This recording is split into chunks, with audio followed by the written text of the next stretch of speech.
بسم اللہ الرحمن الرحیم۔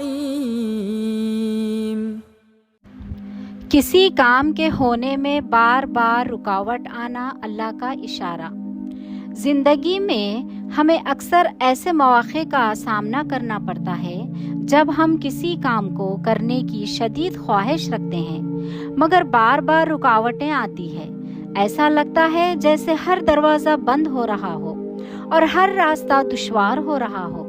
بعض لوگ اسے محض اتفاق سمجھتے ہیں جبکہ بعض اسے قسمت کا کھیل جان کر مایوس ہو جاتے ہیں، لیکن اگر ہم اسلام کی روشنی میں دیکھیں تو یہ اللہ کی طرف سے ایک اشارہ بھی ہو سکتا ہے جو ہمیں کسی بڑی آزمائش یا نقصان سے محفوظ رکھنے کے لیے دیا جا رہا ہو۔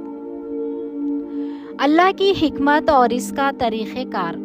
اللہ تعالیٰ ہر چیز کا خالق ہے اور ہر کام میں اس کی حکمت پوشیدہ ہوتی ہے۔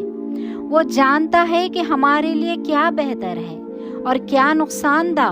قرآن مجید میں اللہ تعالیٰ فرماتے ہیں، اور ہو سکتا ہے کہ تم کسی چیز کو ناپسند کرو حالانکہ وہ تمہارے لیے بہتر ہو، اور ہو سکتا ہے کہ تم کسی چیز کو پسند کرو حالانکہ وہ تمہارے لیے بری ہو، اور اللہ جانتا ہے اور تم نہیں جانتے۔ یہ آیت ہمیں بتاتی ہے کہ بعض اوقات ہم جس چیز کے لیے کوشش کر رہے ہوتے ہیں وہ در حقیقت ہمارے حق میں بہتر نہیں ہوتی۔ اللہ ہمیں اس سے روکنے کے لیے مختلف طریقوں سے اشارہ دیتا ہے، جن میں سے ایک مسلسل رکاوٹیں بھی ہو سکتی ہے۔ رکاوٹوں میں پوشیدہ حکمتیں۔ کسی بڑے نقصان سے حفاظت۔ اگر کسی کام میں بار بار ناکامی ہو رہی ہے تو ممکن ہے کہ اللہ ہمیں کسی بڑی آزمائش یا پریشانی سے محفوظ رکھنا چاہتا ہو، جیسے کوئی کاروبار جو ہمیں مالی نقصان پہنچا سکتا ہو یا کوئی رشتہ جو ہماری زندگی میں مشکلات پیدا کر سکتا ہے۔ بہتر مواقع کی تیاری۔ بعض اوقات اللہ کسی کام میں تاخیر اس لیے کرتا ہے تاکہ ہمیں ایک بہتر موقع فراہم کرے۔ انسان محدود علم رکھتا ہے جبکہ اللہ علیم و حکیم ہے۔ ہمیں چاہیے کہ اللہ کی رضا پر بھروسہ رکھیں اور صبر کا دامن ہاتھ سے نہ چھوڑیں۔ امتحان اور صبر کی آزمائش۔ اللہ تعالیٰ اپنے بندوں کو آزماتا بھی ہے تاکہ وہ مضبوط ہو جائیں اور اس کی طرف رجوع کریں۔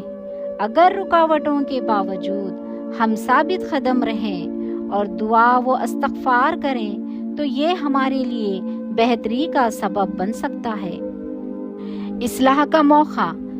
بعض اوقات مسلسل ناکامی ہمیں اپنی غلطیوں پر غور کرنے کا موقع فراہم کرتی ہے۔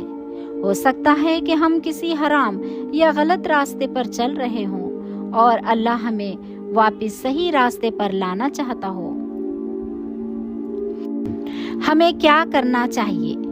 نمبر 1، اللہ سے رہنمائی طلب کریں۔ اگر کوئی کام بار بار نہیں ہو رہا تو اللہ سے مدد مانگیں۔ استخارہ کریں اور غور کریں کہ دل کس طرف مائل ہوتا ہے۔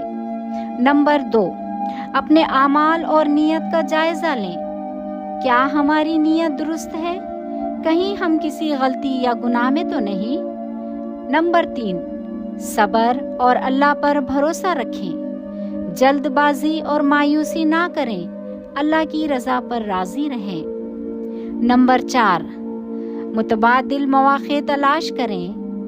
اگر ایک راستہ بند ہو رہا ہے تو دوسرے مواقع پر غور کریں، ممکن ہے وہی ہمارے لیے بہتر ہو۔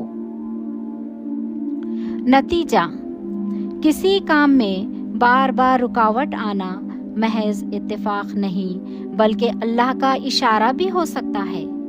ہمیں چاہیے کہ ہم ان اشاروں کو سمجھنے کی کوشش کریں اور صبر و دعا کے ساتھ اپنی راہ متعین کریں۔ اللہ کی رضا کو مقدم رکھیں اور ہر معاملے میں اسی پر بھروسہ کریں کیونکہ وہی سب سے بہتر فیصلہ کرنے والا ہے۔